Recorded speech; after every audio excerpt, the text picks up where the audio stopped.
All right, good afternoon. I'm Mike Hedry. I'm here with John Mead. We're going to do a little pop culture podcast, mainly talking about the West Wing. I'm a political science major, so this show has always been rather compelling to me for different reasons. And John is a communication major with kind of a focus on rhetoric. And so we have two really different ways of looking at the West Wing, but we both have a very large appreciation for it. But today, what we're going to talk about, hopefully with a little bit of detail, maybe a minutia of insight, is what our criticisms are of the West Wing, um, mostly negative, what we think it could have done better, and areas it fell short. Um, this is Mhm. just a practice in considering what we're doing. So I'm going to leave it to John here and kind of ask, what is your largest overarching criticism, or if not criticism, what's your frustration? Because a lot of times, I think we separate criticism from frustration in what we wanted to see rather than a reasoned criticism. Mhm. Well, I'd say a potential criticism of the show as sort of a unit is that, and this is one that has, um, there's been a fair amount of consideration and comparison between, people look at the West Wing, the show, and then they consider the West Wing, the actual West Wing of the White House. And some people have suggested, and it's of course true, that the show gives sort of this idealistic perspective of the best and the brightest, sort of idealistically laying it out on the line, fighting for their ideals. And I think that's partially what makes the show so compelling as a unit, but it also can lead to a sort of despair when one looks at the actual West Wing. You see, you know, regionally a fair amount of conflict and maybe not nearly the degree of idealism as one would perceive in the show, and it just might lead one to wonder if it's even if it's even worth pursuing, if the idealism that is such an undercurrent of the show is really something that can be realized in real life. um, so that's more of a practical criticism. What about you? No, I think that's the most obvious one that comes to mind. And interestingly, I think that a lot of it is inherently very optimistic, both in the singular executive himself, this idea that we Mm, elect politicians and leaders with some sort of divine. There's an almost divine calling about the way that they talk about Bartlett, especially Leo and the search for the candidate. And there's this very very interesting uh, obsession with the fact that there are good men, mm, essentially good men, and essentially good leaders. And I think that hopefully it's not idealistic, but I think at times it's portrayed rather idealistically. I also think that yeah, for sure. Josh and Sam's characters early in the show have really interesting contrasts about idealism. Sam is this very hopeful, charismatic individual, and Josh is this pragmatic, often dirty as the show will allow, political actor. So I think, but even in that regard, Josh, who is supposed to be the kind of the person who moves things behind the scenes, he's even displayed in a really idealistic sense, I think. And so, going to your point, I think it's really reasonable, especially with the fact that every administration is going to have significant turmoil, that it's very idealistic, especially how the political side is done. I think even in local and state governments, we see that with much less on the line in terms of political and financial effect, um, Hmm. the backdoor negotiations are done in a much dirtier sense. So I think that's a really good criticism. But I don't know if we Yeah. are criticizing what it was attempting to do, because I think that West Wing is ultimately like the Newsroom, which is another production of Sorkin's writing ability, it's ultimately a projection of what we would hope to see. So, Yeah, absolutely, and I think that's a major goal, a sort of what if, saying, this American system that so many of us have grown fond of and see potential in. What if it ran closer to the ideal that we wish it to be? And it's nice to see, and I think especially for those who still have faith that government can be something other than a burden and can be a force for good in a large sense. There's still, it allows us to look at sort of counterfactual situations and say,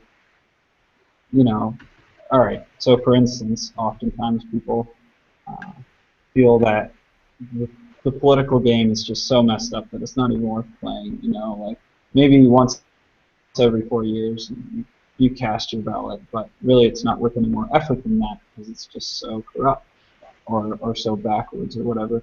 But I think it sort of, on one hand, it allows us to keep hope. The idealism gives us like a sort of like a standard to look to. So even though our system's broken, we can still look at it and say, well, there's hope to make things better, potentially, even though it's fictional.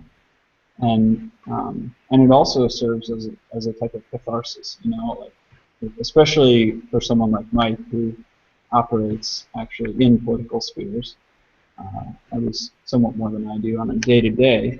You can look at it and say, when he's most frustrated with the sort of machinations of all the politics and dirty politics and backroom horse trading and all that, and you can look at it and say, well, all right, here's at least a picture of something that works, even if the picture is fictional.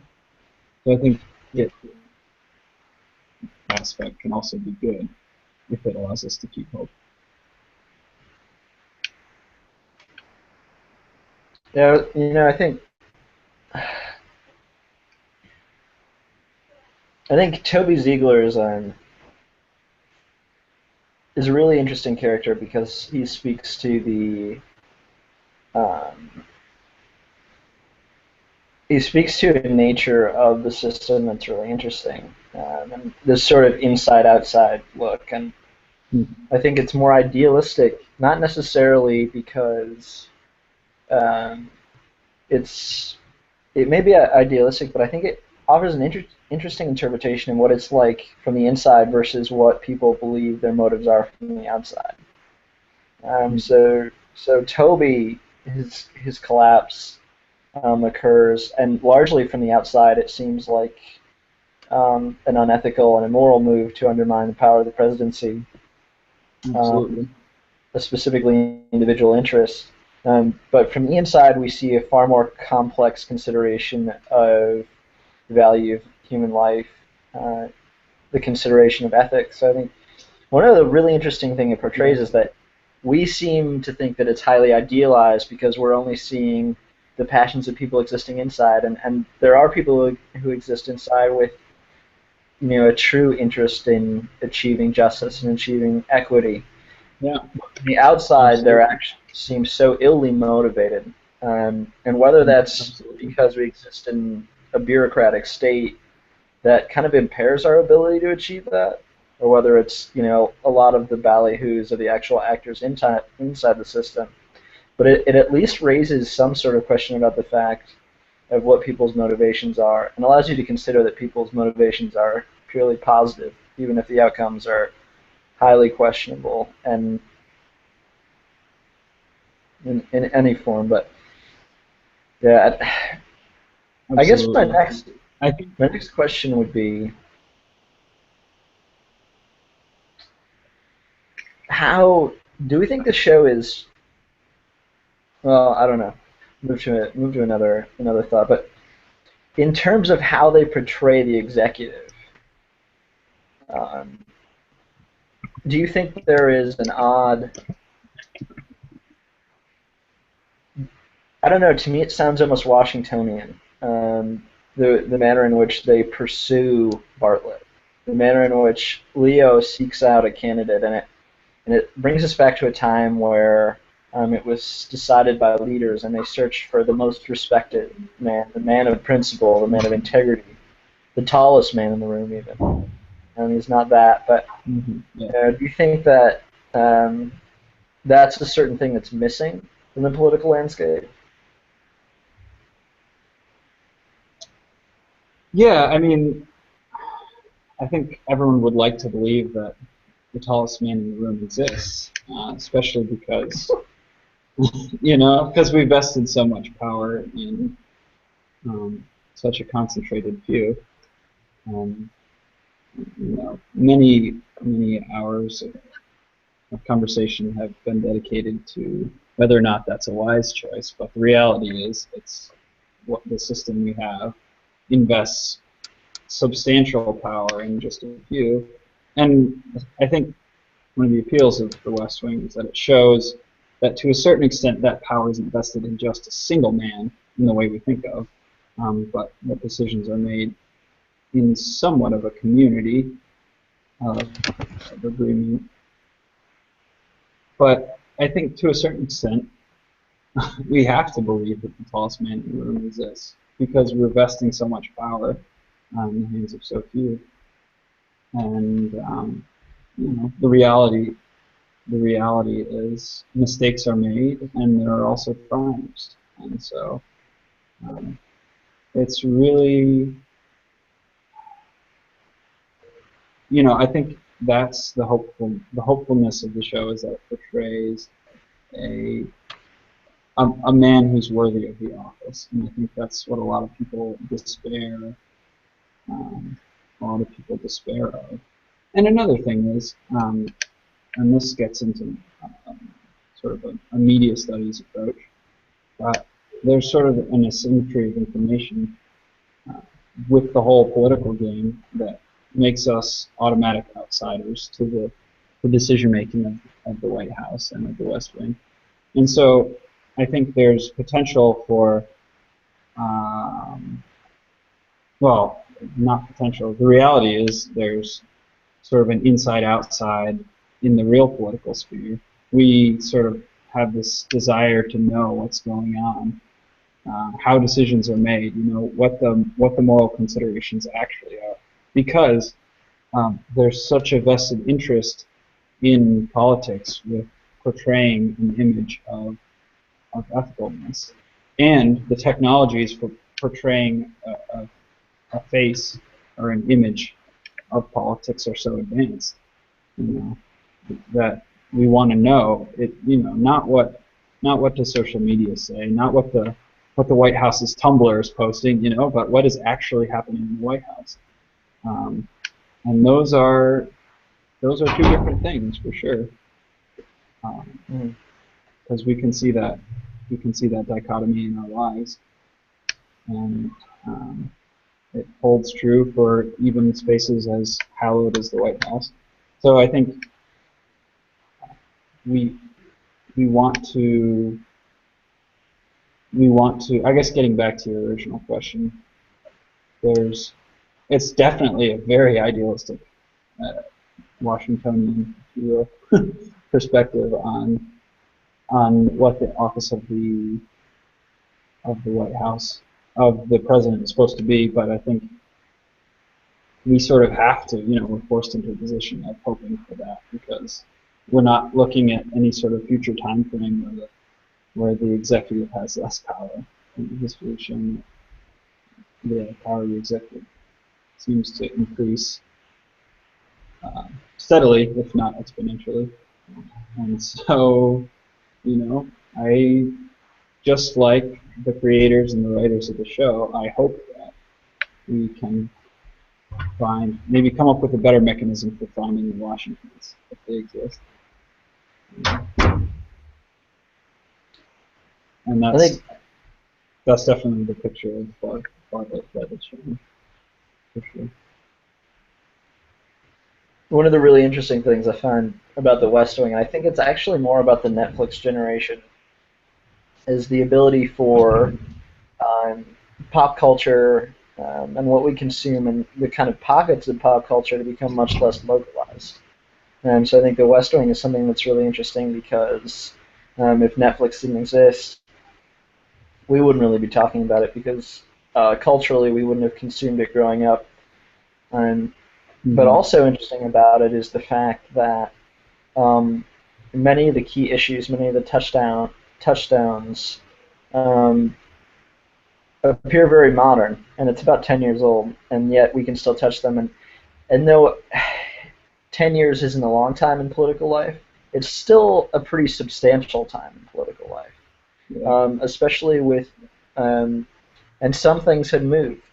For instance, DOMA is a conversation on the show, and it moves, and now gay marriage will be legalized in all 50 states within a couple of years. But I think one of the really interesting things that they talk about mandatory minimums with crack cocaine. Um, Yeah, and so, issues that are still prevailing and very relevant. and I and I'm my question is, I guess really, is it because West Wing had a really, and ultimately this comes down to how well we think the show captures its time. But I think one of the really interesting questions about the West Wing is whether it is ultimately at the leading edge of all policy, which is why it appears so appropriate even in modern application and consideration, or whether substantively haven't moved much politically and exist in sort of a purgatory of policy. I think, yeah, I mean, I think that's a really huge question, and it's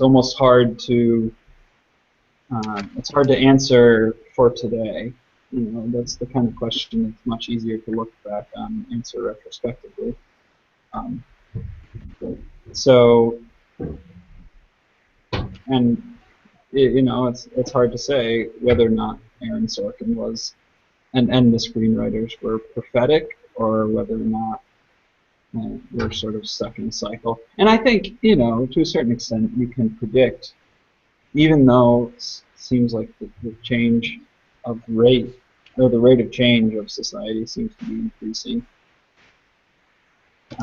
that, you know, issues such as like mandatory minimums, drug legalization, you know, foreign policy and military actions and all those things, you know, they resonate because those are the perennial issues, and they manifest themselves in different ways for sure, but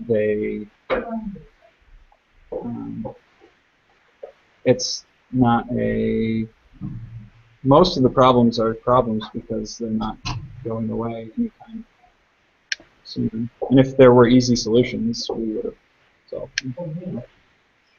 I think that's part of why it seems that Sorkin and his screenwriters hit the nail on the head so well.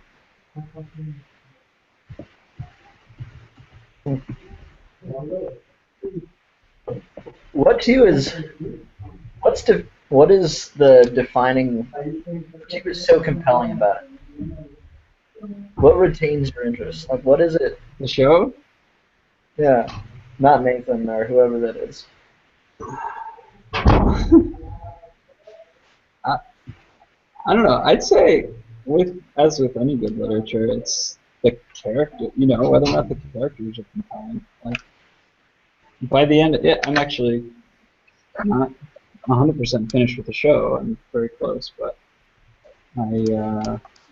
I feel like I know the characters, and it's actually kind of sad to finish the show and know that there's no more, because you feel, you know, it feels like almost like a relationship. You've watched these people develop, obviously these fictional people, but I don't know. I think the character portrayal is so accurate. You have sort of every character has the facets of the political ends that they're trying to achieve, and the good they're trying to do with the power that they've been given, and then also the fact that they're still real people, you know, and CJ has a father, who's losing his memory and becoming less dependent. And Josh has all these sort of love interest issues that always get him in trouble, and you know, Donna has political aspirations that oftentimes seem frustrated, and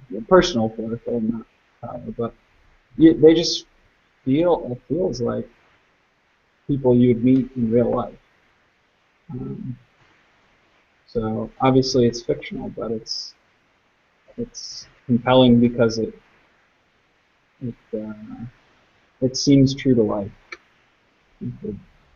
The floofy literary term is verisimilitude. It reflects our actual experiences to a degree. I mean, always to a degree. But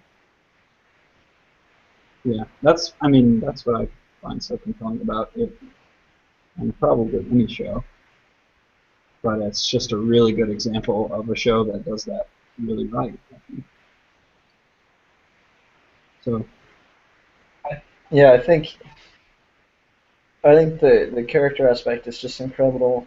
I also think the manner in which they display the executive, and I've talked about the fact that I think they display him with a certain tallness or some sort of divinity, but I think that they also display wonderful imperfection, um, and really interesting imperfection, and personal imperfection, not necessarily mhm. political imperfection, not political downfalls, but they show a personal imperfection of a leader of a nation that I think is wholly necessary in understanding Mhm. why our expectations of leaders are often skewed. And I also think I think it's really delightful that they are able to show personal imperfection in a time when oftentimes personal imperfection among presidential candidates is more scrutinized than political imperfection or political issues. And I think one of the really useful things is displaying um, leadership through imperfection. So I think the Bartlett character to me, uh, all through the health issues, the deception around the health issues, as well Mhm. as in this really poignant episode, which we can detail in greater length, surrounding the execution of an inmate, as well as personal, ethical, and moral imperfection, and the constant challenges he faces in that job. I think really humanize the presidency in a way that allows us to tear down the scaffolds that we have surrounding leadership. So I think that is a really, really awesome, just outstanding part of the show, and it speaks to the way they really sculpt characters and make them, appear to exist. But Yeah, and I think absolutely the challenge is sort of it's somewhat paradoxical. We're trying to both decrease and increase expectation.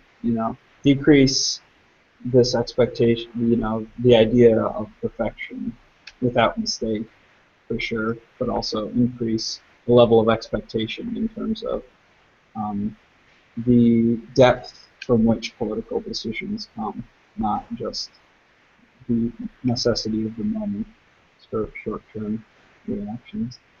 I think one of the things that's so compelling about Bartlett is he wavers over specific decisions, like in the inmate episode, and like in lots of the national sort of foreign policy war issues. There are these crises of indecision, but then sort of he has this really sturdy foundation for making decisions. So, I mean, that's the way it seemed to me.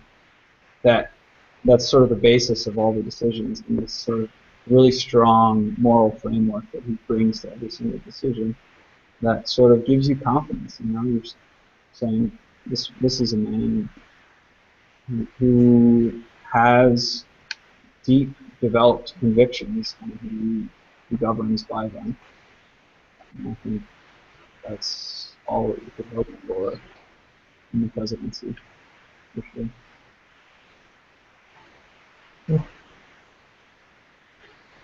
all right, well, let's wrap it up for here. Thanks a lot, Johnny boy.